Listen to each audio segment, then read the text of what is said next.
కానీ ఛత్తీస్గఢ్ కానీ ఉత్తరాఖండ్ కానీ ఈ మూడు కూడా ఈ 2.5 దశాబ్దాలలో ఇంకా కూడా బాలారిష్టాలు అధిగమించలేదు అధ్యక్ష. ఇంకా కూడా ఒక రకంగా చెప్పాలంటే they are going through teething pains. మొన్ననే సెక్రటేరియట్ కట్టుకున్నారు, మొన్ననే అసెంబ్లీ కట్టుకున్నారు, ఇంకా కూడా బాలారిష్టాల్లో ఉన్నారు అధ్యక్ష.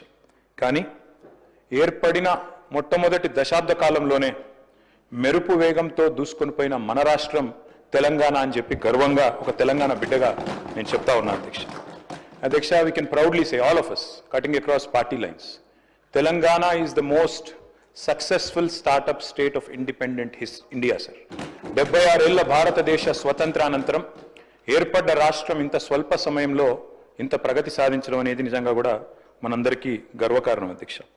అధ్యక్ష, గత 10 ఏళ్లలో అభివృద్ధి పదంలో మెరుపు వేగాన్ని, సంక్షేమ సంస్కరణల విషయంలో మానవీయ కోణాన్ని ఆవిష్కరించి మరి తెలంగాణను అగ్రగామిగా నిలబెట్టింది మా నాయకుడు కేసీఆర్ గారి నాయకత్వంలోని ప్రభుత్వం. పరిపాలనలో కొత్త ఒరవడిని, ప్రణాళికల రూపకల్పనలో ఒక సరికొత్త పందాను అనుసరించడం వల్లనే తెలంగాణ ముఖ చిత్రం మారింది. తెలంగాణ ప్రజల బ్రతుకు చిత్రం కూడా బాగుపడ్డది అధ్యక్ష. నేనేదో ఊరికే చెప్పడం లేదు సార్.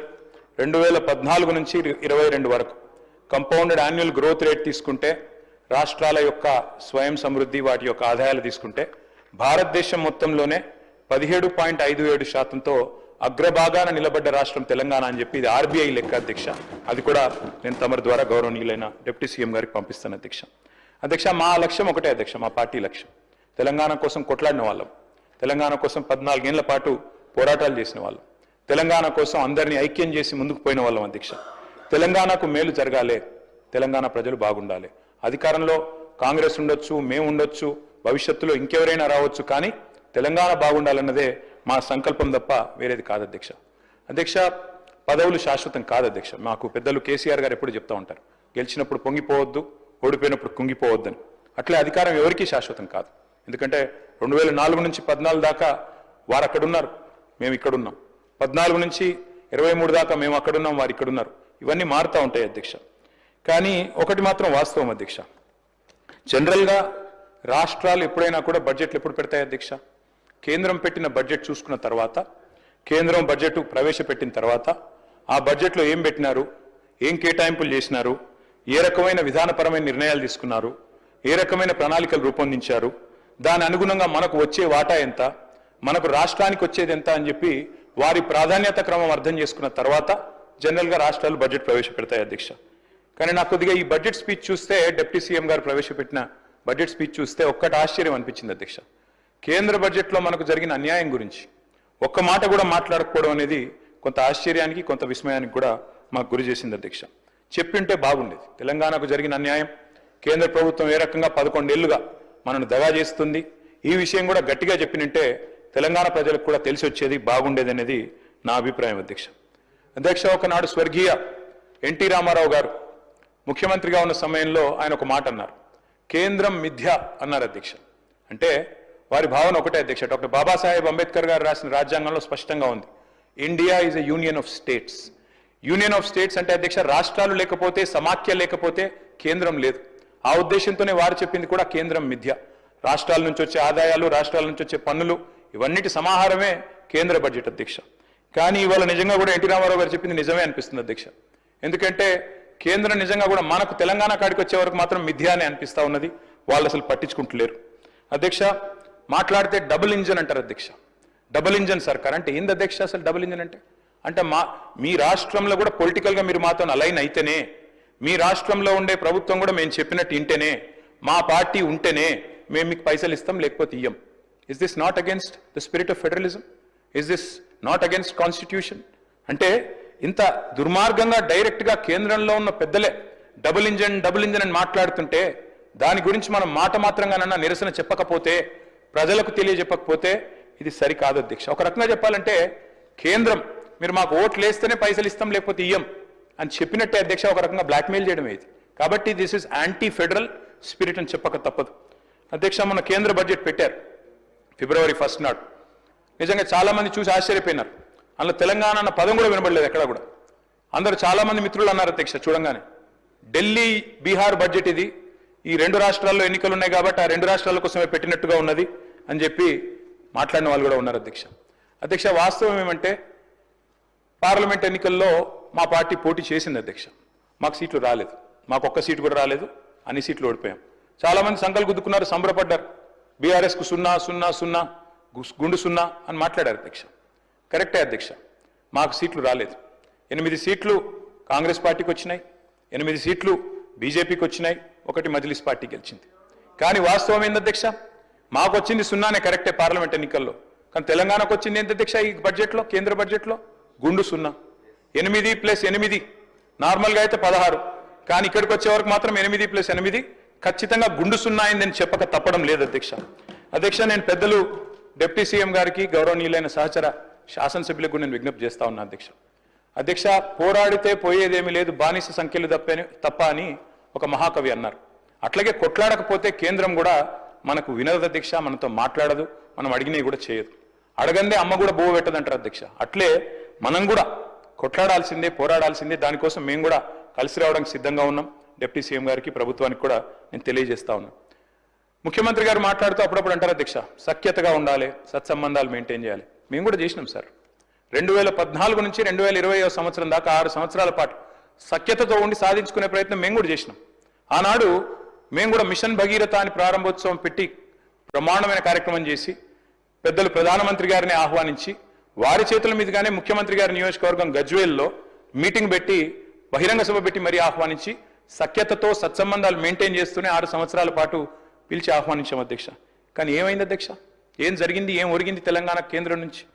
దేశానికే దారి చూపెట్టి ఎన్నో పథకాలు ప్రవేశపెట్టినా కేంద్రం మాత్రం చిల్లి గవ్వ కూడా మనకు విధించలేదు. ఇంతకుముందు ముఖ్యమంత్రి గారు చెప్పారు, పన్నుల రూపంలో రూపాయి ఇక్కడి నుంచి పోతుంటే మనకు తిరిగి 42 పైసలే వస్తున్నదని. అది వాస్తవం అధ్యక్ష, రావడం లేదు. మనం ఇస్తున్నది ఎక్కువ, వారు తిరిగి ఇస్తున్నది తక్కువ. కాపీ కొట్టిన అధ్యక్ష మన పథకాలు ఎన్నో.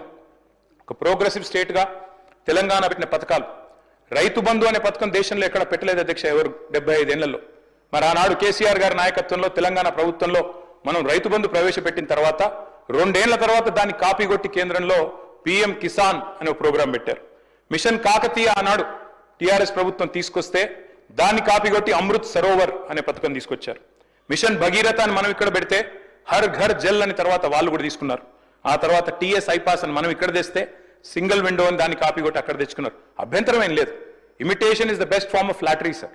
తప్పకుండా మనం మంచి పనులు చేస్తున్నాం కాబట్టే వాళ్ళకు కూడా నచ్చి అనుకరించారు అనుకోవచ్చు అధ్యక్ష. కానీ బాధ ఎక్కడ అనిపిస్తుంది అంటే, ఇవన్నీ అనుకరిస్తారు, మన బాటలో నడుస్తారు, మన డబ్బులు పన్నుల రూపంలో తీసుకుంటారు, కానీ తిరిగి మాత్రం మనకేమీ రాదు అధ్యక్ష. వస్తారు అధ్యక్ష కేంద్ర మంత్రులు, దండయాత్రకు వస్తారు. వచ్చినప్పుడు మాత్రం నిజంగా అధ్యక్ష వాళ్ళ పర్యటనలకైనా ఖర్చులు ఇచ్చినా ఇక్కడ 2-3 ప్రాజెక్టులు పూర్తవుతున్నాయి అధ్యక్ష. గంతమంది వస్తారు వచ్చినప్పుడు మాత్రం. వాస్తవం అధ్యక్ష ఇది. నిజంగా చెప్పాలి అంటే అధ్యక్ష, we are one of the largest contributors to India's economy. ఇంతకుముందు ముఖ్యమంత్రి గారు చెప్పారు, 19% ఉన్న దక్షిణాది రాష్ట్రాలు 36% GDP కాంట్రిబ్యూట్ చేస్తున్నాయని. Yes, and I'm proud. Yes, of course we are Indians. ముందుగా భారతీయులం, భారత జాతి నిర్మాణంలో పాలు పంచుకుంటున్న వాళ్ళు. భారతదేశాన్ని సాదుతున్న రాష్ట్రాల్లో ఇవాళ టాప్ 5లో తెలంగాణ ఉండడం మనందరికీ గర్వకారణం అనే మాట నేను విజ్ఞప్తి చేస్తా ఉన్నా అధ్యక్ష. మన జనాభా ఎంత అధ్యక్ష భారతదేశంలో? హార్డ్లీ 2.8%. కానీ మన కాంట్రిబ్యూషన్ ఏంది అధ్యక్ష? 5.1% టు GDP ఆఫ్ ఇండియా. మనందరికీ గర్వకారణం అధ్యక్ష. వీఆర్ ఎ బాక్సర్. 50 కిలోల బాక్సర్ 100 కిలోల కాంట్రిబ్యూషన్ ఇచ్చినట్టు అధ్యక్ష. We are punching double our weight. That is Telangana today. That is how I'm a proud Indian, I'm a proud Telangana it అధ్యక్ష. అధ్యక్ష, నేను మిత్రుల ప్రసంగాలు నేను ఈ సమావేశంలో ఈ సెషన్స్లో నేను మాట్లాడలేదు అధ్యక్ష, మొదటిసారి మాట్లాడుతున్నాను. వింటా ఉన్నా అధ్యక్ష మన వాళ్ళందరి ప్రసంగాలు. మన వాళ్ళందరూ ట్రైనింగ్ ఇచ్చినట్టున్నారు అధ్యక్ష. గత ప్రభుత్వం సార్. నేనేమంటా సార్, పురావస్తు పరిశోధక శాఖ అని ఒకటి ఉంటుంది సార్, ఆర్కియలాజికల్ సర్వే అని. అట్లాగే మన వాళ్ళు కూడా ఏదైనా స్టేట్ ఆర్కియలాజికల్ సొసైటీ ఏమైనా పెట్టినప్పుడు అవుతూనే ఉన్నారు. గత ప్రభుత్వం అధ్యక్ష. ఓకే, 10 ఏళ్ళు మేము ప్రభుత్వాన్ని నడిపాం కాబట్టి తప్పకుండా వారు అన్నా వింటున్నాం సార్. నేనేం అంటలేను అధ్యక్ష. గత ప్రభుత్వాలు అని మాట్లాడారు. సరే, ఓకే అధ్యక్ష, మాట్లాడండి, విమర్శ చేయొచ్చు, తప్పు కాదు. కానీ గత ప్రభుత్వం అని చెప్పి ఒంటికాల మీద లేసే మీరు ఎందుకు మరి కేంద్రం మీద ఒక్క మాట మాట్లాడలేదు? ఎందుకు కేంద్ర ప్రభుత్వం తెలంగాణలో బడ్జెట్కి అన్యాయం చేసినా ఒక్కరంటే ఒక్కరు మాట్లాడరు? ఇది కూడా చెప్పాలి కదా అధ్యక్ష. వాస్తవం ఏంది అంటే, కేంద్ర ప్రభుత్వం బడ్జెట్లో అధ్యక్ష పైన కర్ణాటకలోనేమో అప్పర్ భద్ర అనే ప్రాజెక్టుకు జాతీయ హోదా ఇస్తుంది అధ్యక్ష. కింద పోలవరం ఆంధ్రప్రదేశ్కి, పక్కన మధ్యప్రదేశ్లో కెన్ బెత్వా ప్రాజెక్టు జాతీయ హోదా. అధ్యక్ష వాళ్ళందరికీ ఇచ్చినందుకు మనకేమి ఈర్ష లేదు, అసూయ లేదు, బాధ లేదు, కోపం లేదు. కానీ తెలంగాణకు కూడా ఇవ్వాలి కదా అధ్యక్ష. జాతి నిర్మాణానికి బ్రహ్మాండంగా సహకరిస్తున్నప్పుడు, జాతి నిర్మాణంలో పాలు పంచుకుంటున్నప్పుడు మన కాళేశ్వరానికో పాలమూరు రంగారెడ్డి ఎత్తిపోతల పథకానికో ఒక్క ప్రాజెక్టుకు జాతీయ హోదా ఇవ్వకపోతే నిరసన చెప్పాల్సిన బాధ్యత మన మీద లేదా అధ్యక్ష? హైదరాబాద్కు మనం ఒక ఆర్బిట్రేషన్ సెంటర్ పెట్టుకున్నాం అధ్యక్ష, హైదరాబాద్ ఇంటర్నేషనల్ ఆర్బిట్రేషన్ సెంటర్ అని. అది కూడా చూసి ఓర్వలేదు అధ్యక్ష. మనం పెట్టిన 6 నెలల లోపలనే గుజరాత్లో గిఫ్ట్ సిటీలో వాళ్ళొక పోటీ సంస్థ తెచ్చి నిర్మలా సీతారామన్ గారు బడ్జెట్లో 100 కోట్లు పెట్టి అక్కడ పెట్టారు అధ్యక్ష పోటీ సంస్థ. తెలంగాణ పుట్టుకనే ప్రశ్నించారు అధ్యక్ష. తెలంగాణ పుట్టుకను ప్రశ్నించడమే కాకుండా 6 దశాబ్దాల ఆకాంక్షను అగౌరవపరచడమే కాకుండా వాస్తవాలు చెప్పాలంటే ఒక్కటంటే ఒక్క విభజన హామీని కూడా అమలు చేయలేదు అధ్యక్ష కేంద్రం. అది మాత్రమే కాదు, దారుణమైన మాట, తల్లిని చంపి బిడ్డను బతికిచ్చిండ్రు అనే మాట స్వయంగా ప్రధాని గారు అనవచ్చు అధ్యక్ష. ఇట్లా అవమానాల పరంపర ఒకవైపు.